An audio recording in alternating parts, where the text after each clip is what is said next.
realestateagent.com. You're listening to When Wall Street Meets Main Street, the talk show making the most out of your finances. When Wall Street Meets Main Street features advice from local experts on building wealth, saving, and investing. And now your hosts of When Wall Street Meets Main Street. Good morning, K-Talk. This is your host, Alan Blood, at When Wall Street Meets Main Street. Happy to be here on Friday morning with you and talking about our money and the things that matter in your life in a financial way. It's been a roller coaster of a ride again this week. That seems to be the constant to When Wall Street Meets Main Street. This is your host, Alan Blood. So we're going to bring a guest on here who's going to talk to us a little bit about what's going on in the real estate market here locally. I don't think there's any substitute for boots on the ground information. Statistics are great, but anecdotal information is, I think, really a good place to figure out what in the world is going on in a realistic sense here in our market and see where things are. Hang on a moment while we get Jeff on the air. Is it good? There we go. Let's see if we can make this work. Jeff, welcome to the show. How are you? Let's give that one more shot. Jeff, are you there? I'm here. There we go. Jeff Tomlinson, friend of the show, longtime listener, and a great real estate agent that I've gotten to know. I asked Jeff to come on, folks, to talk to us a little bit about what's going on in the real estate market because it's a big deal. I mean, it's the buyer season, right, Jeff? I mean, people are out there looking for homes now. Has that been going on, or is that just starting now in your opinion? I think it's been going on for a couple months, Alan, from what we're seeing from the amount of activity we've had and clients that I'm working with. It's definitely be probably harder now than, even I'd go as far as to say more so than even the summer. It seems to be, just from a mortgage perspective, and there seems to be a pretty substantial backlog of people who are interested in looking into buying homes and not a lot of people who are in the process right now of listing their home for sale. Is that an accurate assumption? Yeah, based upon my numbers and research, I think we're down about 30% in our inventory of homes that we normally see, and certainly the experience that the buyers are having trying to find homes. Typically, when you're working with a buyer, what kind of offers are you having to make to get them accepted relative to market value or list price? That's an interesting question, Alan, because I've had several buyers over the last couple months and things, and sometimes we're able to come down a little bit low, but the key for that is you got to be quick.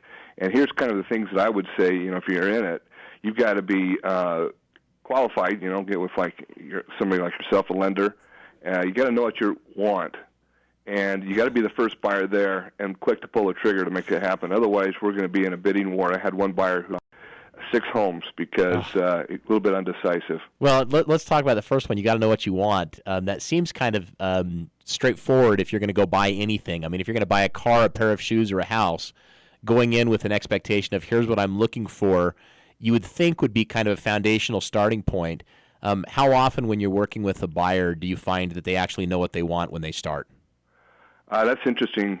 Most of the time I find that they don't. I mean, they come in, we'll kind of go over a little consultation to say what are you looking for, kind of get a feel for it.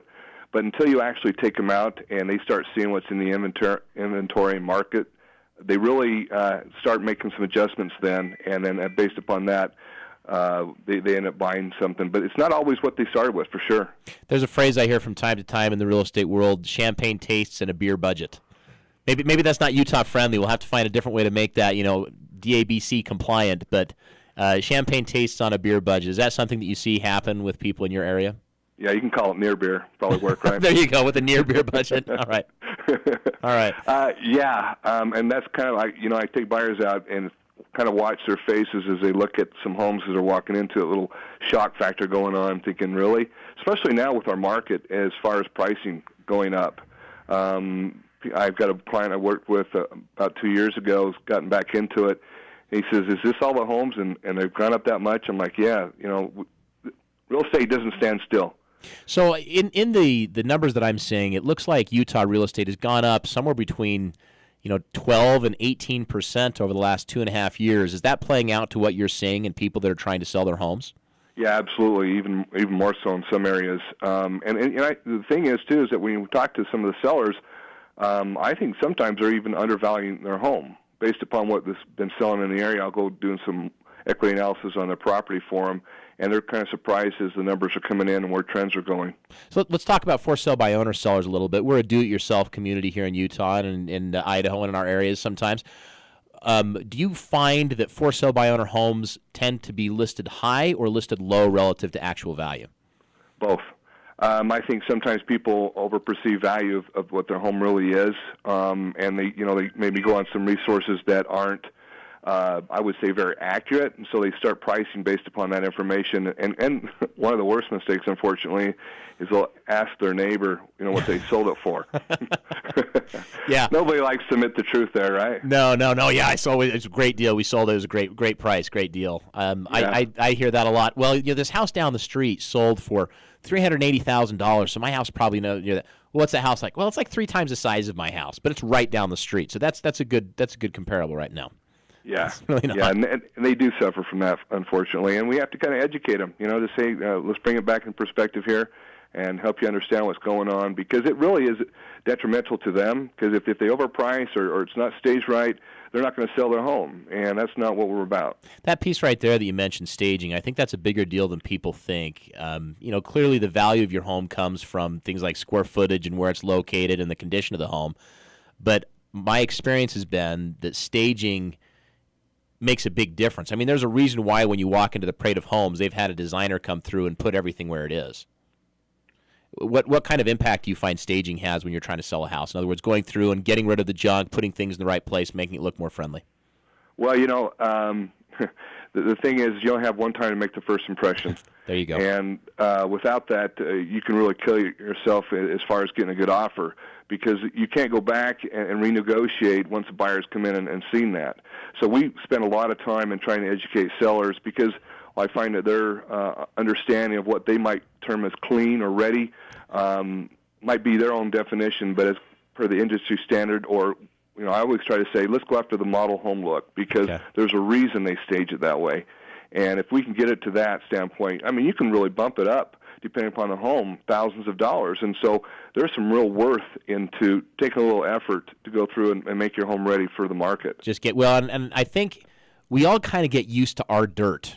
There's probably places in everybody's home where it's, your catch-all station, or where things just kind of tend to land, or, the room that everything goes in until you put it where it needs to go, the storage area that's not particularly tidy. We just kind of get used to our dirt. But somebody else's dirt is always way more gross than our dirt. So you've got your house and what you feel is normal for you. Well, somebody else might come in and say, that's pretty gross, right? I mean, is that a correct statement? Yeah, unfortunately, what is normal. But the thing is that I find that to be true. They have some kind of perception in their mind about what their home really is. And until they get some neutral eyes on it, and maybe even, show them some other homes that are on the market, which we can do while we're in their home, to help them understand where their home is in comparison. Because if they feel like their home is all this great stuff, and in reality you start showing some pictures of other homes, it kind of helps them, get back in line to where they need to be, and probably set some goals of what they could do to take it to the caliber of home that they're expecting it to be. Would you recommend somebody who wants to sell a home to go out and walk through other homes that are in that price range in their area? Is that a worthwhile adventure? Yeah, if somebody's really that aggressive, I'd be impressed. I haven't really found very many people. They assume they know what's in the other homes, and when we'll sit down and have a computer there, and they'll show them, they're like, oh, I didn't know they did this or that and the other. And so, taking that little effort probably could benefit them greatly. Well, we price shop like crazy now, right? You go online, you're going to buy something, you go to Amazon and you see what they sell it for, you go into a couple of stores, you make some phone calls, and we price shop the stuff we buy. And, if you're going to go out and buy a house, you're going to walk in a lot more than one home. But I think you're right. It seems like when people are going to sell their home, they just sort of do it in a bubble and put their house in the market either by themselves, or they hire, an agent and put a price on it and assume that that's all they need to do. It would seem to me that if you're going to sell a house, it would be a good idea to go figure out who your competition is, which, is the other houses on the market. Yeah, I mean, you can count on big industry does that. They've got to position themselves, and that's what I think it is that you've got to go out there and understand who's out there, because if your product doesn't stand out being the home, then why would somebody buy your home? Yeah, well, because it's for sale. No. We're much better consumers when we're buying stuff, I think, than we are when we're selling stuff. Unless you're selling things as a profession, which really I think is the value of having a real estate agent, because your profession is selling stuff, and somebody whose profession is engineering or anything else on the planet besides selling homes isn't probably going to have the expertise to sell that home at the best possible value in the quickest possible way. Yeah, and one thing we find, I know that, people want to always say, hey, Jeff, I want to save, I don't want to pay commission, and I get that. I mean, I don't expect people to give their money or their equity away, but the same time is that, one, you could be underselling it, two, you could stage it right, three, why not expose it to all the buyers that are out there who will pay more for it, because, sometimes they feel maybe a little bit desperate, things aren't turning out, Yep. and I'm just going to take the first offer. I had a guy that we went down, and I showed him comparisons where the market was trending, and showed him that he could get, for instance, in this example, 285 to 290. He ended up taking an offer somebody else. He didn't use me for the service at 275. And I questioned him, why didn't you go and get a higher offer? He goes, well, I just wanted to take it. Well, that's good. I hope he makes a lot of money to afford that $20,000 net loss that he experienced. Yeah, so let's talk a little bit about right? Sellers. How much time, if the home is in good condition in a reasonable area, what's an average time for that seller if they put the house on the market, if they list it with the realtor, if they get it on the MLS, if they've staged it right? How long is it taking for that house to go from being listed to being sold right now? That's a great point, Alan, because really you got to have those three factors. You've got to be priced right, you've got to be staged right, and you've got to expose it to all the qualified buyers, not anybody who's just looking and shopping per se. But given that scenario, I would say we're seeing some homes immediately, and I'm not kidding when I say that, 2 or 3 days. Others might be a couple weeks up to a month. But still, I mean, up to a month, if that seems like a long time for anybody listening, that's a really short time. I mean, that Absolutely. Typical average market time, if you look at stats over the years, is about 6 months, I think. Yeah, and consider that, too, is that somebody's, I'm going to do it on my own.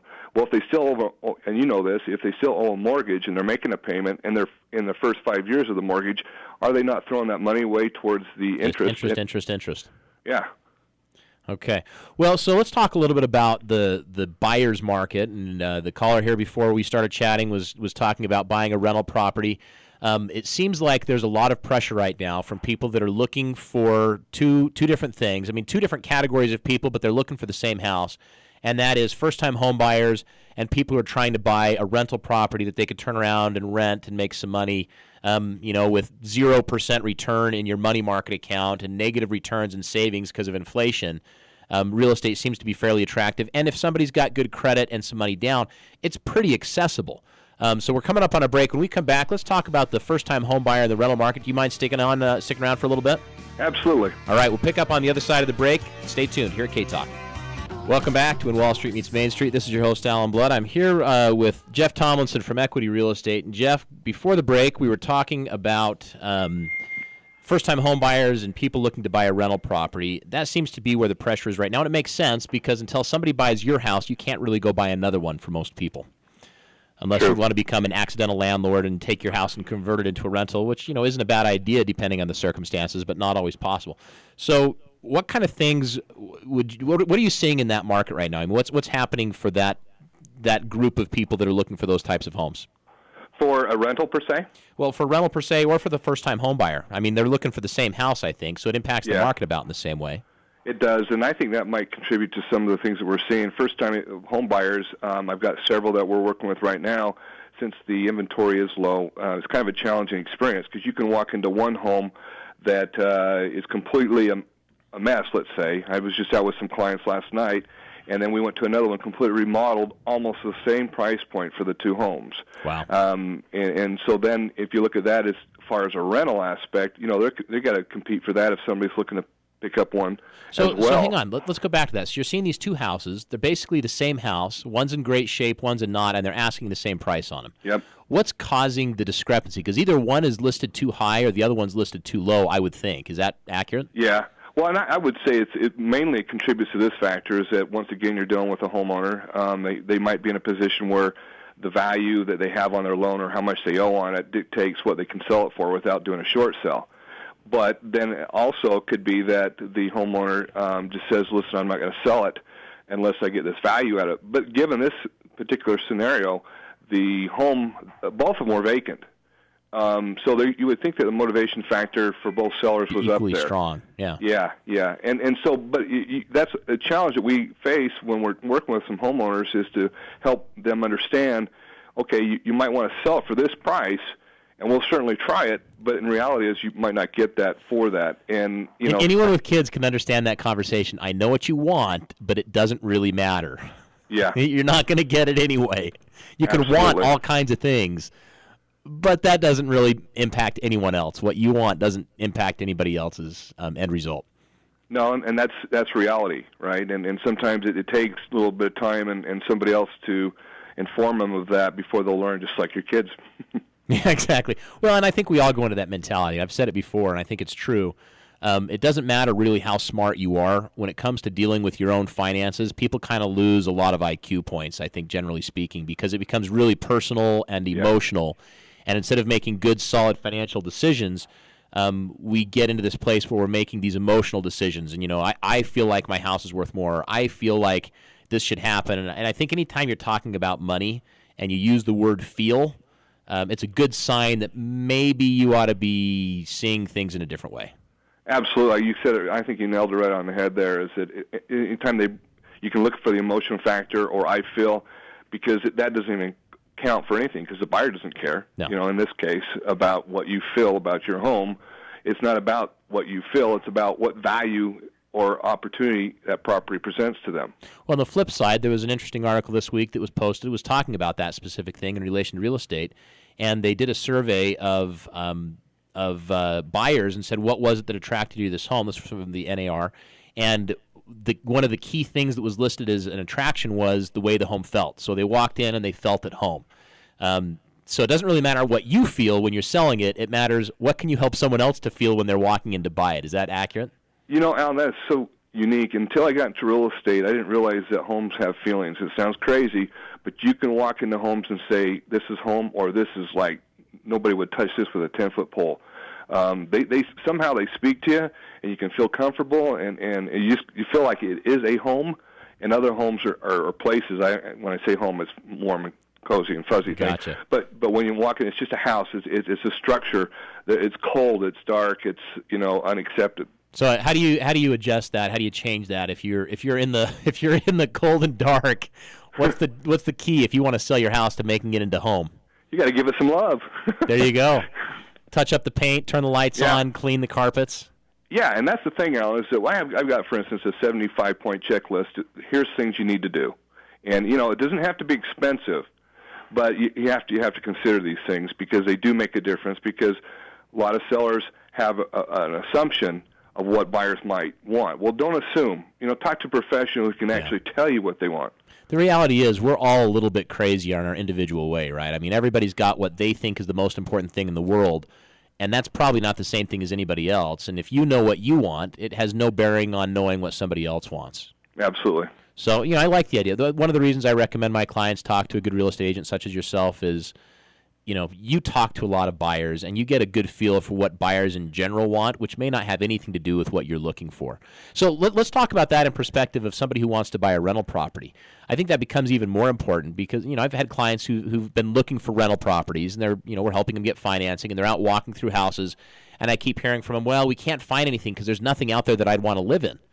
And I try and communicate to them and I tell them, well, it really doesn't matter if you want to live there or not because you're not going to live there. It matters, can you rent the thing to somebody else?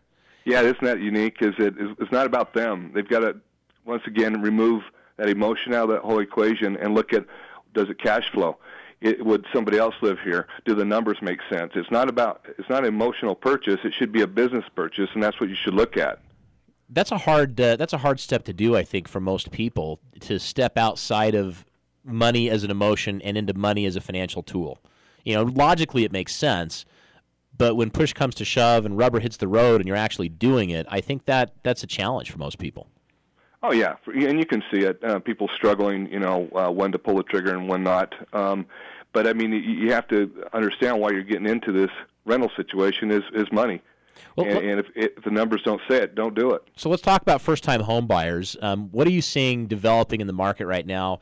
Early in the show I was talking about the age group, the 18 to 34-year-old age group that has been on the sidelines of home ownership for a while.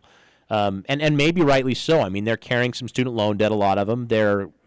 They came into an economy, started working in an economy in the last 6 years for a lot of people that was not very stable. Maybe they had a hard time getting a job. Maybe they had a hard time getting a job paying well or getting a stable job, and so they just have sat on the sidelines for housing. Where do you see that going, and when do you see that going there? Well, I see it right now. There's definitely a lot of interest and movement out there for people who are in that situation. They're out there. And for instance, I've got some buyers that we've had to actually wait for homes to hit the market because the right ones were out there or there wasn't enough of them. And so, and I don't want to have somebody just buy a home to be buying it. They've got to feel like this home fits their needs and they're happy about the purchase, and then I feel like my job's done. Without that, it's just like we're just kind of shoving this product down our throats, going to the next client, which is not a good thing. What's happening with that age group? Are you seeing them come into the housing market now? I mean, the numbers tell us that they are. Is that what's happening here in our local market? Yeah, I just looked back on statistically for me over the last 10 clients that I've been working with, and 70% of them fall within that demographic. The 18 to 34. And really, It's probably more like 25 to 34. Yeah, because 18, nobody's buying homes. If you're buying a house at 18, you're either really, really dumb or you're really, really smart. It's one of those two. Or you've got great parents. Yeah, you got great parents who have some money that they want to. So for that age group, for people in that category that are getting into their first home or wanting to get into their first home, what advice would you give them right now as a real estate agent? What should they be thinking about or doing? Well, one of the important things that I feel is that they got to be educated. And I know they go online to try to learn that, and that can be okay. But unless you got an agent who's got their feet on the ground in an area that you're looking for, then you go to a professional. And besides that, if you're going to do it for a buyer standpoint, why not? It's free. Yeah. And go through and learn stuff. I've got a packet that I give my buyers so that they can understand, what's with title and what's searching a home and making sure, the things to look for and all those kind of things. There's a lot that goes into it, but don't walk into it ignorantly. There are a lot of moving parts when it comes to real estate. And you just mentioned a couple of them, the title. You got an appraiser. You've got a real estate agent, hopefully, that's representing you so that you can make the right decision. You've got to get a mortgage from somebody, so you're going to have a mortgage professional. You're probably going to get a home inspection, so you'll have a home inspector. Maybe you want to get a roof cert, so you got a roofer. Maybe there's a couple of things that need to be repaired, so you've got a handyman. Maybe there's some latent title issues, and so you have some kind of issue with that. I mean, there is just a lot of different things to deal with. And I think for a lot of people, part of the reason why that age group hasn't been jumping in is it can be a daunting task. Yeah, there is a lot. I mean, the first-time home buyers that I'm working with, a lot of times they don't even know where to begin. And so all over the place. Right. So we'll start from beginning to end, just kind of give them a quick overview, help them understand what we're going to be involved in, what we're going to do, what the expectations are, and so they can get a quick education on that. Because like you're saying, for instance, some buyers will say, listen, I'm probably going to do my own home inspection. I'm like, really? On the biggest investment you're going to make, you're going to take that risk? Because you and I both know we can be in thousands of dollars with repairs that you're not even aware of. Well, and the other place that it kind of cracks me up a little bit is when I see people and they're out they want to make the most aggressive offer they can. The house is listed for $280, they want to offer $240. But then when they list their house for $280 and somebody comes with $240, they say, "Oh, that's kind of offensive. We're not even going to that's so low we can't think about it." And so, I think it's important as with any transaction to put yourself in the shoes of the other person, and that's hard to do again without somebody kind of stepping you through that, saying, "Yeah, let's walk this back a little and think about what's going on here." Yeah, I see that quite a bit too. And who doesn't want a deal, right? Yeah, exactly. But the fact is that you've got to, and what I'll do is I'll sit down with the client and we'll look at what homes have sold, what they're currently under contract for, and what they're active, so they can get a trend of that. So they can feel better about the decision that they're not getting, in a sense, ripped off or paying too much more than they should. And then at that point, they can say, okay, we understand, because, you got to have a good feeling about what you're doing financially and emotionally. If they both tie together, then I think you're going to come out okay. Okay, all right. Well, Jeff, stick around if you could. We'll see you on the other side of the break. Welcome back to When Wall Street Meets Main Street. Still here on the phone, I got Jeff Tomlinson from Equity Real Estate. Jeff, thanks for sticking around for a while here with us today. Anytime. So talking about that first-time homebuyer thing, again, advice you would give them, where does somebody start? They want to go out, maybe look at buying a home. They want to buy a rental. They want to buy a home to move into. What's the starting point they should go to? Well, I first always tell my guys, you got to get with somebody who's a loan officer such as yourself, because that is everything. You can look all you want, but if you're not qualified, why are we even doing this? Because that's the premise to start with. And so make sure you got that, and then you got to put together, I would say, what you're looking for.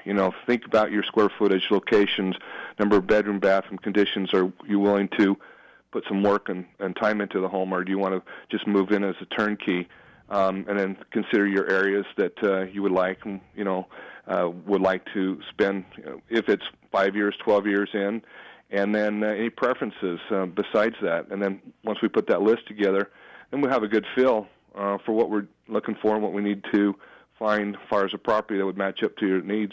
So let's talk about that time horizon. The stats that I see tell me that the first-time home buyers in Utah live in their house for just over 4 years, and that typical homeowners, second and third-time homeowners, live in their house for just over 5 years. So, we think of real estate as a long-term investment, which I think it should be, but we treat it as a relatively short-term event. 4 years is just about enough time, I think, to make enough money to pay your real estate agent to sell your house for you. Yeah, well, I mean, and you and I both know you got to buy right, and that's what's important, and that's why we do the analysis, so that you're not in a bad. And we certainly can't dictate what the market's going to do over time, but if we buy it right, then we know if something does happen, that at least you can try to avoid as much as you can being upside down or run into those issues as well. And making some money. One of the things that I like to recommend to people, particularly first-time home buyers, instead of buying a house for the next 4 years, buy a house if you can that's going to work for the next 10 or 12 so that it stretches that out for a further horizon. Do you see people using that, or is that, are typically first-time home buyers looking for the home that fits them right now rather than the home that fits them maybe in a few years? You get a kind of a mix of both, because one thing we'll try to do is when we go into a neighborhood, I'll say, now look around at these homes. Are people taking care of the homes? Is this something where you want to spend some more time with? Because you might end up longer period of time here than maybe you initially thought you would. And if you're happy with that, and you're okay with that, and things turn out that you've got to stay there for longer, you're okay with it. Not to mention the fact that when you go to sell the home, that the buyer's going to consider those factors as well. So going to the show today, I mentioned some of the issues that we're seeing, IRAs becoming the sole place in 401ks for retirement for most people. Social Security's out there, but by the time people that are in this group that we're talking about get into Social Security, it's either going to be coming on at a much, much later stage, or it's going to be gone, or it's going to be substantially reduced. It has to be. I mean, one of those three things has to happen. We can't continue to maintain the system as it is right now. We can't do it now. We certainly can't do it in 20 or 30 years. So those people are going to have some other substantive retirement plan. What do you see as the options for somebody saying, okay, I'm going to buy a house now, but instead of buying this house and selling it in 4 years, I want to buy something I can live in for the next 3 to 5 years and then turn around and rent it to somebody else and buy something else. Is that a plan that you think would have a good place, or what's your thoughts on that? Well, I would, if it were me, I like to have control over where the money's at. So I would look into maybe doing a self-directed IRA. And if you're going to put it that way, you at least have some control over it. Sure. That means you can buy a property where you can paint it, you can carpet it, you can do something with it, right? And we know right now that rent rates are very high, and will continue to do so, I think. So that's a good opportunity when it comes to that standpoint. And for me, I would advise the people who are looking to purchase a property, maybe consider like a duplex or fourplex. Reason being, has some long-term life in it. Well, and think of it, if you on a single-family home, if you lose a renter, you have zero income. But if you have a multiple-family dwelling, 1 or 2 move out, you still have a stream in it. These don't have to be high-end properties either. I can see for $200,000 to $250,000, and you can do that in a single family. So why not cut that back? Because if you can get, say, $1,200 on a single family and maybe 6 to 7 per fourplex, then you're coming out a lot further ahead. What's the market like for multifamily right now? It seems like where there's not a lot of inventory for single-family homes, it seems like multifamily has no inventory. Is that accurate? Yeah, that is very true. I know we've looked for some properties, and there are just not many out there because I think that the people that own them and have them realize that this is a good investment. The hard part on that is what you just said, the people who are kind of sitting on that real estate. So we've got kind of two ends of the spectrum, people who are sort of waiting in the sidelines to buy, and then I think there's people who are waiting in the sidelines to sell. I've heard that referred to as shadow inventory when the banks were sitting on a lot of foreclosed or pre-foreclosure homes.